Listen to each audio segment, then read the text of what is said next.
Hello, hello, and welcome to another episode of Glorious Life on Wheels. You know, before I made this video, I knew that it was going to be a bit controversial because people feel so strongly about certain issues. But I had no idea that I was going to have to end up blocking people and removing comments about this video before I even aired it. When I announced that I was going to make this video and it was going to be on Project 2025, or some of the contents of Project 2025, and also about tariffs, some people went ballistic when I announced that. And I had to take their comments off the video announcing this.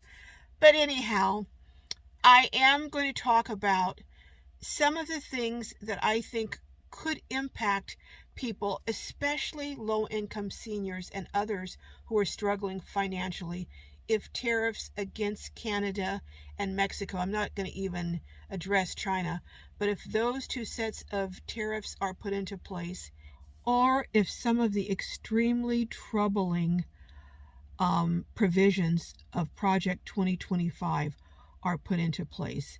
And I'm going to also tell you why I think that's a possibility that some will be. But anyhow, let's go ahead and get started. But I do want to give a warning. This is not a partisan video. It's a video about a couple of issues, tariffs and Project 2025. And I'm just talking about those subjects. If you want to come on here and talk about this party and this person and that person, how terrible they are or were or will be or whatever, I'm going to remove your comment. And depending on how egregious it is, I may block you from this channel.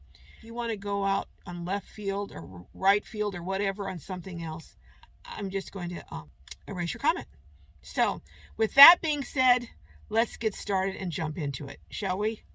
The first thing I'm going to discuss is how I believe 25% tariffs on incoming products from Mexico and Canada could have a tremendously detrimental impact on many, many people.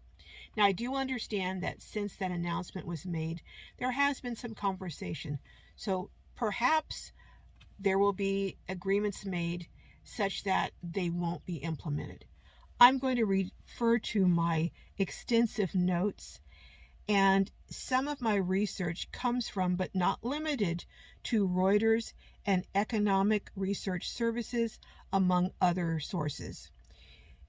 Based on the sources that I researched, between January and September of this year, 2024, Mexico imported between 120 and 137 billion, not million, billion dollars worth of vehicles and vehicle parts. A 25% increase in these goods, that would amount to what? On 120 billion, that would be what? 48 billion? Among the major vehicle exporters to the United States are General Motors and Ford. In one report that I read, a huge percent of pickup trucks that are sold in the United States reportedly were built in Mexico. So now, do you actually think a company is going to sustain that kind of loss of revenue and do nothing about it? One report said that that kind of tariff, those billions and billions of dollars in tariffs, could actually completely eliminate the profit margin for the major three auto manufacturers in Detroit.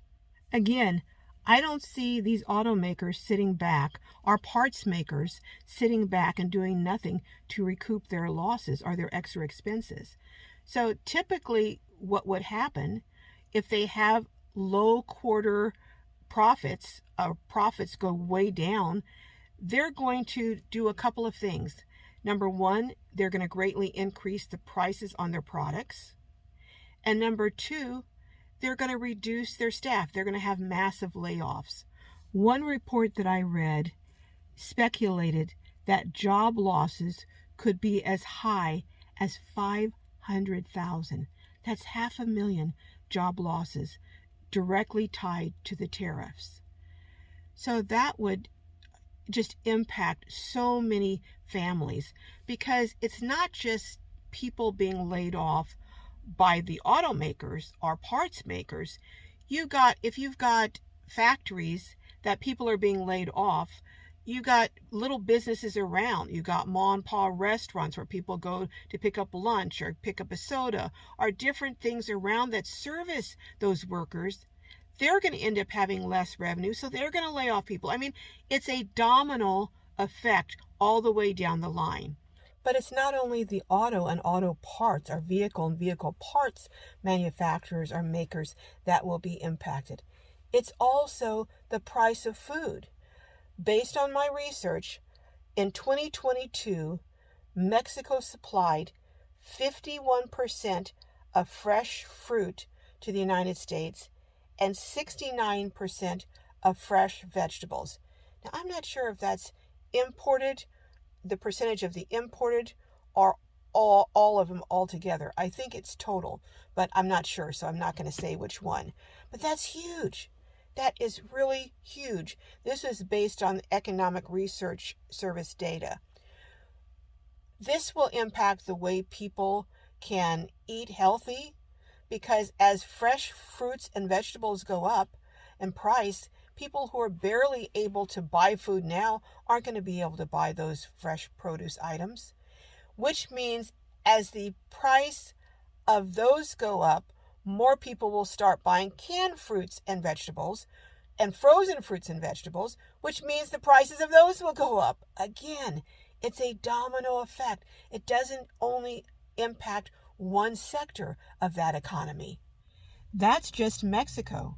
We're not even talking about things that are exported from Canada into the United States. Canada is a significant supplier of petroleum to the United States. I didn't know this, did you? In 2022, according to my research, Canada supplied the United States with 60% of all imported petroleum. In other words, all the petroleum that the United States imported from outside of the country came from Canada. And Canada also is a significant supplier of wood, not nearly as high a percentage as of petroleum, but again, a significant supplier of wood products. So what that means is the likelihood of gasoline going up is, I think, pretty high. The likelihood of wood products increasing is pretty high. Do you remember during COVID how high plywood went? And those who were doing van builds and other construction projects had to either stop them, or in the van builds look for other products to use instead of plywood. I mean, it was crazy how fast it went up. And even though it has come down some, usually when prices on something go that high, even when they come back down, they don't usually come back down to as low a level as they were before the rapid increase in prices. So this could have a devastating impact all around economically. But it won't only impact the United States. It will have a serious impact on Canada and on Mexico. And the Mexican president acknowledged that. But she also said that she would enter basically into a tariff war with the United States and add tariffs onto products coming into Mexico from the United States. So it just seems like it would be a lose-lose proposition all the way around. Let me know in the comments if you agree or disagree with my position on tariffs. But remember, keep it appropriate. I think as far as Project 2025 and my concerns about some of the proposals in it, I'm going to do a separate video on that, because I'm going to really get a little bit into the weeds on that, because there are some things that could be extremely, extremely harmful to seniors and disabled individuals as well. And I want to go into a little more detail on that. So that video will be coming up shortly. But anyhow, have a great day. Hope your journeys are filled with joy and blessings. And I will see you next time.